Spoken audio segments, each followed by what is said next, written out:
तुम्हारे ये पांचों पितामह इस बात पर विवाद कर रहे हैं पुत्र कि इस युद्ध में विजय किसके कारण प्राप्त हुई।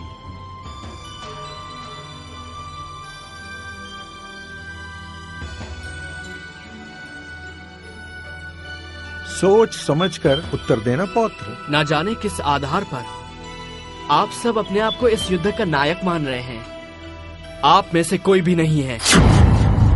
इस युद्ध के एक ही महानायक हैं, मेरे गुरुदेव श्री कृष्ण।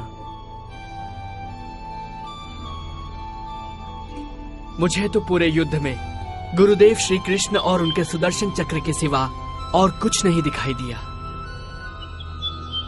गुरुदेव श्री कृष्ण केवल दादा अर्जुन के सारथी नहीं, इस महायुद्ध के सारथी थे कृष्ण, केवल श्री कृष्ण। हे वासुदेव, हे केशव, हमें क्षमा कीजिए। अहंकार विवेक का शत्रु होता है।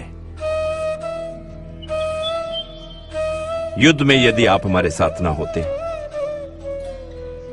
तो हमें विजयश्री प्राप्त न होती।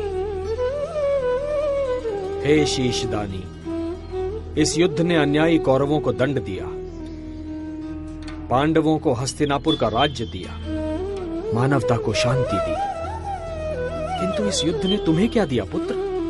आपके हृदय में स्थान। हे नारायण, ये आप भली भांति जानते हैं, मुझे अपने कर्म का कोई पुरस्कार नहीं चाहिए। हे निष्काम कर्मयोगी, तुम्हारे कर्म का पुरस्कार तो मैं तुम्हें दूंगा। कलयुग में तुम मेरे ही नाम से जाने जाओगे और मेरी सारी शक्तियां तुम में निहित होंगी।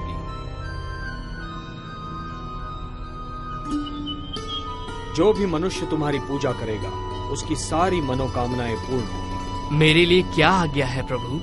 पुत्र, कलयुग का प्रसार बढ़ते ही तुम खाटू नाम के स्थान पर प्रकट हो जाना। वहां की भूमि अत्यंत पवित्र और पावन है। खंडेला का राजा अत्यंत धार्मिक प्रवृत्ति का है।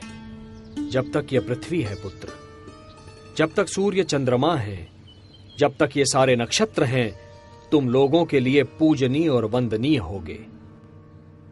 तुम्हारे शीश की पूजा होगी पुत्र। तुम शाम नाम से जाने जाओगे और हारे का सहारा बनोगे। ओम नमो भगवते वासुदेवाय।